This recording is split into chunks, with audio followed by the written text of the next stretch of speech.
अक्टूबर series के लिए अगर हमें कोई स्टॉक्स चूज करने हो तो उसमें से क्या आप मेटल पैक से कुछ चूज करेंगे, या फिर आपको लगता है कि मोमेंटम फ्रिजल आउट कभी भी हो जाएगा और they are not high conviction ideas? क्या होंगे आपके high conviction ideas October series के लिए?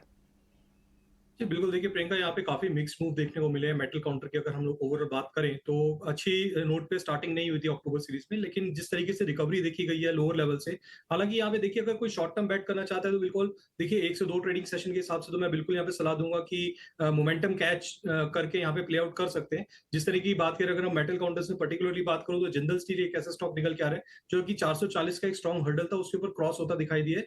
डेली चार्ट्स के ऊपर वी शेप रिकवरी देखने को मिली है, which is actually good signal for the stock moving forward. तो यहाँ पे अगर किसी को मोमेंटम बेट करना है तो मोमेंटम बेट बिल्कुल 1 से 2 ट्रेडिंग सेशन के हिसाब से ले सकते हैं मेटल काउंटर की, अगर हम लोग ओवरऑल बात करें।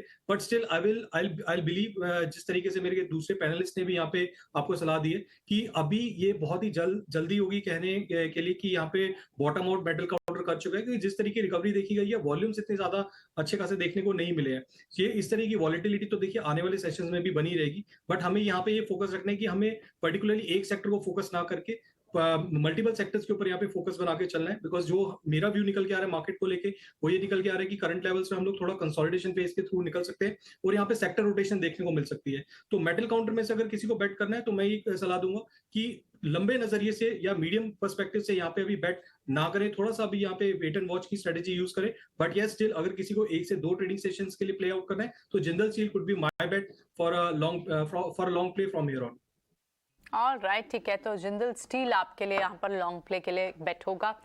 ठीक है, यहाँ पर एक व्यू ये भी बनता है क्योंकि मेटल्स के लिए एक सिल्वर लाइनिंग ये हो सकती है कि अगर एक्सपोर्ट ड्यूटी रोल बैक होती है तो देन इन सब स्टॉक्स में शायद एक बड़ी मूव आ सकती है, लेकिन उसमें अभी कहना बहुत मुश्किल है कि वो कब होगा। बात सिर्फ चल रही है स्पीच।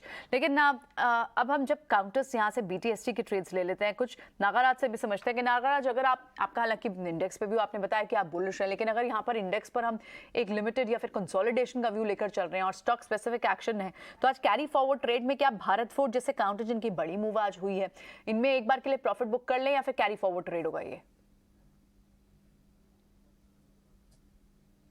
जी हाँ, मेरे ख्याल से BTST के लिए कंसिडर कर सकते हैं। ये स्टॉक एक अच्छा खासा bottom, short term bottom reversal बना के आज एक स्ट्रॉन्ग अपसाइड बाउंस दिया है। उसका नेक्स्ट रेजिस्टेंस रहेगा अराउंड 800 के आसपास। एक शॉर्ट टर्म में रेजिस्टेंस छू सकता है ये स्टॉक। शॉर्ट टर्म के लिए एक अच्छा लग रहा है। टर्म के लिए आपको भारत फोर्ज अच्छा लग रहा है। परसिस्टेंट की क्या मूव परसिस्टेंटली रहेगी क्षितिज?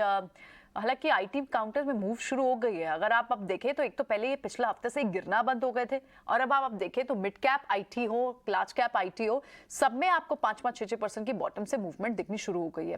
परसिस्टेंट हो यहाँ पर एक बार के लिए क्या 7% का मूव, दिन भर इंट्राडे का मूव, एक बार प्रॉफिट बुक हो जाना चाहिए, या फिर